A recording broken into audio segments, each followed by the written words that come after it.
Howdy, y'all. This is the founder. Welcome to the Pizza Bros podcast. Today's episode is episode 32, Ethics, and I'm going to tell you all about it. On a sunny afternoon, the founder holds a press conference at Pizza Bros Tower to discuss the company's commitment to uphold world-class corporate ethics at every restaurant they operate. The press conference is held in a large meeting room and features a platform with a podium in the center of the room. It is set with a curtained backdrop and looks a bit like the conference room at the White House, but more grand and impressive. The power and influence of Pizza Bros' in-house public relations officers is not to be underestimated. With every piece of bad news that comes out about the company, they always find a way to spin it into good news. After the Buck and Bronc controversy, the Buck Off special, and the travesty that was their new uniform debacle, the PR officers decided that they needed to rebuild public trust for Pizza Bros. And the best way to build public trust, they thought, is to tell everyone how ethical and trustworthy they actually are. The founder sits in a makeup chair in a green room immediately off the stage. A stylist puts finishing touches on the founder as Candace, the lead PR officer, reviews talking points with him. Now remember, sir, it's ethics, not doing right, Candace says to the founder. The founder nods his head. Right, ethics, got it. An assistant wearing a production headset pokes their head into the room. It's time, sir? Here goes nothing, The founder says as he hops out of the chair. He grabs his signature cowboy hat, puts it on his head, and after a deep breath, puts on his biggest smile and heads out to face the crowd. The founder walks to the podium. He waves and smiles like a politician looking for a vote. Howdy, y'all. The founder croons in his cowboy accent. I'm so happy y'all could come out today. I'm here to talk about Pizza Bros and our world-class ethics. I'm so proud of the company I built with my bare hands. I believe we have the highest ethical standards of any pizza chain in the nation. Today, I'd like to highlight the 7 core items of our ethics policy here at Pizza Bros. Number 1, we never sell you something you don't need, The founder states. Back at the Pizza Bros store, Debbie simultaneously trains the Chesterwood crew on the brand new ethics policy. This policy was interpreted by Brenda and modified for store use without the founder's knowledge. We sell the customer what they need to be happy. Sometimes that means selling them more than they originally thought they needed to order. The more they spend with us, the happier they'll be, Says Debbie. Steve, can you read the script that I provided for this training session? She asks. Steve picks up his training script and reads the first item. Would you like to bro-size your pizza for $2? How about adding our delicious cheesy garlic bread or a soda to your order? Doesn't that sound good? Yum, Steve asks dryly. Back at the conference, the founder continues. Number 2, we always respect you and your family's privacy. Back at Pizza Bros Chesterwood, For the safety and security of our customers, we collect all the necessary personal information that not only benefits the customer, but the company as well, Debbie says. Dennis, can you read the next part of the script? Debbie asks. Dennis rolls his eyes and forces the line of the script out begrudgingly. Can I get your social security number and your mother's maiden name? Pause. Yes, this is necessary to make the delivery. Very good, Dennis. But next time, don't read pause out loud, Corrects Debbie.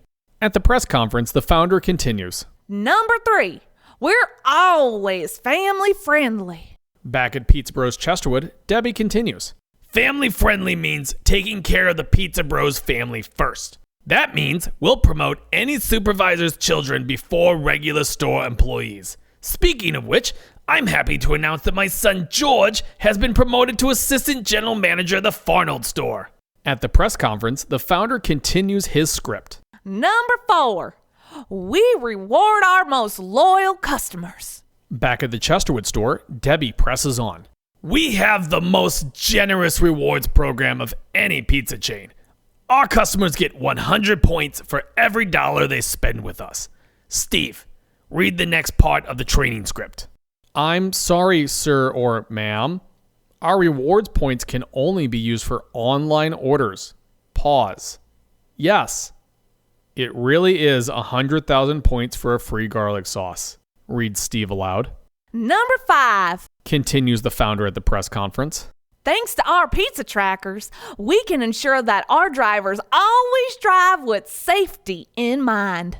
Always get your pizzas to your delivery quickly, but safely, says Debbie back at the Chesterwood store. But if you break the speed limit, you're fired. It's company policy.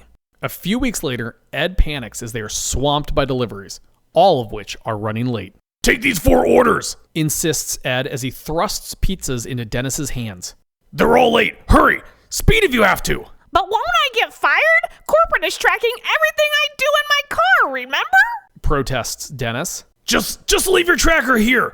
I'll just say it fell off your car. Ed offers helpfully. Dennis pulls the tracker off his car, chucks it at Ed, and speeds off down the street, leaving a cloud of smoke behind him. Number 6. The founder continues at the conference. We always say yes to the customers. We always say yes as long as it's cheap, corrects Debbie. Ed, read the next item on the script. Yes, you can absolutely have extra napkins, Ed reads like a robot. Here is your 1 extra napkin with your order, sir or ma'am. Last but not least, continues the founder as he finishes the press conference. We have a commitment to the environment and are making changes at every level of the company to be more eco-friendly. This brings us to our new environmental changes, concludes Debbie back at the Chesterwood store. Starting today, no more trash bags for trash. Every customer only gets 2 napkins per order. Customers must specifically ask for straws, cups, plates, and anything else they need. Oh, and there's an environmental charge for those as well. And last, we designed new biodegradable boxes that break down from a reaction with pizza grease, adds Debbie. Dennis perks up at the idea of biodegradable boxes. Finally, Pizza Bros is getting in line with the rest of the progressive world. Later that week, no less than 4 of Dennis's pizzas would fall out of their boxes after eating through the new biodegradable packaging before arriving at his delivery. And yes, he threatened to quit every single time. The end. Thank you for listening to the Pizza Bros podcast. This is Debbie. Don't forget to go to therealpizzabros.com where you can find printed books, more podcast episodes, and don't forget to like, subscribe, and share with your friends, point comments. I don't know, get on your face space, my books, Insta whatevers. Insta talks, is that what they are? I don't even know, but just share it with your friends and your friends of friends. Tell them how funny it is, because remember, guys, without you, we'd have no audience. Goodbye.